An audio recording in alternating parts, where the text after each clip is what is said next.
L'une des curiosités de ce mondial 2022 au Qatar, c'est ce temps additionnel qui s'allonge. Le monde du football se pose mille et une questions pour tenter de répondre à ces préoccupations des amateurs du sport roi dans le monde entier. Nous avons rencontré un expert, un ancien arbitre international, l'un des meilleurs du continent africain, Menkwane Evariste, aujourd'hui instructeur des arbitres. Menkwane Evariste, bon après-midi. Bon après-midi, Hervé. Comment va l'audacieux? Oh, il va très bien, D'abord, vous le remarquez, il va très bien. Après ma carrière, maintenant, je me suis converti comme instructeur. Donc, nous restons toujours dans l'arbitrage pour le bien de nos jeunes petits frères qui viennent par derrière et qui vont aussi embrasser cette carrière qui est, je vous assure, très noble. Ce qui nous intéresse ce jour, Menkwane Evariste, c'est ce temps additionnel de cette Coupe du Monde. On a vu ce match, un temps additionnel record dans ce match entre l'Angleterre et l'Iran. Un match qui s'est joué pratiquement à presque 117 minutes. Qu'est-ce qui a changé? Ce qui a changé, c'est que simplement, on veut récupérer le temps perdu. Parce qu'un match, on veut effectivement que ça se joue en 90 minutes, c'est-à-dire jouer, effective.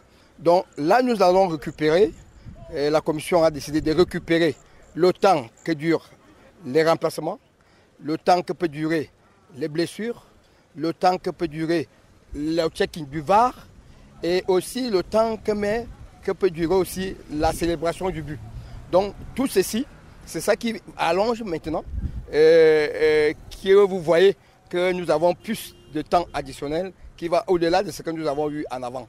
Parce qu'il y a certaines situations comme des célébrations de but, les remplacements qui avaient été 30 secondes, mais non, maintenant c'est plus à les blessures à 2 minutes, non. Maintenant ça peut prendre plus, alors on arrête le chrono et on évalue tout cela pour voir le temps à jouer effectivement. C'est ça qui va au-delà, que nous retrouvons à 10, 5, 8, 15 minutes.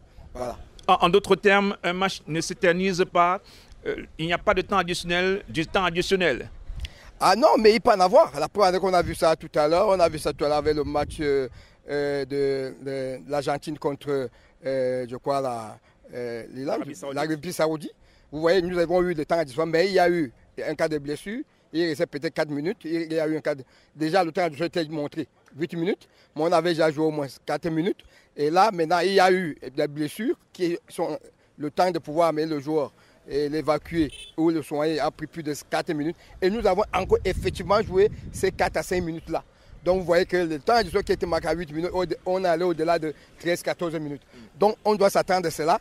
Pourquoi? Parce qu'on ne veut pas. Avant, les gens pouvaient imaginer faire des petites tricheries en tombant, en simulant les sorties le remplacement, traîner, pour dire que ces 30 secondes, on va pouvoir récupérer ou bien simuler les petites fautes, petites blessures ou bien je ne sais pas quoi, ou bien pendant qu'ils jubilent, ils jubilent en plus. Mais là, on arrête le chrono et puis on va jouer effectivement le temps restant. Donc on aura pu tricher maintenant. Voilà. Merci, c'est la fin pour les petits malins. Fini les petites tricheries. Chrono à l'arrêt. Nous avons suivi les explications de notre instructeur Menkwane Evariste à qui nous disons merci. Merci beaucoup. Merci beaucoup. Nous sommes là pour vous édifier un peu juste sur ce.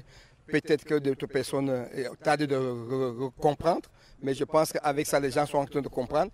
Donc, maintenant, les joueurs eux-mêmes commencent à comprendre qu'ils ne doivent plus faire les petits malins au stade. Lorsqu'il y a remplacement, lorsqu'il y a blessure, lorsqu'il y a célébration de but, lorsqu'il y a le check-in du VAR, tout ce temps est maintenant décompté pour pouvoir ajouter au temps additionnel. Donc le chrono a arrêté et on y ajoute tout ce temps pour jouer effectivement du jeu effectif. 90 minutes s'il faut aller au-delà en 90 minutes. Voilà, donc on doit jouer effectivement, pas 90 minutes de jeu au jeu, mais 90 minutes de jeu. Voilà. Pas 90 minutes au jeu, mais 90 minutes de jeu. Que c'est bien dit. Merci beaucoup, monsieur l'instructeur.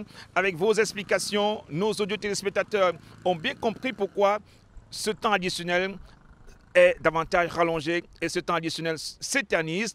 Merci Menkwane Evariste. Continuez à nous suivre sur l'actualité de cette Coupe du Monde au Qatar, sur nos pages Facebook et YouTube, Radio Audace.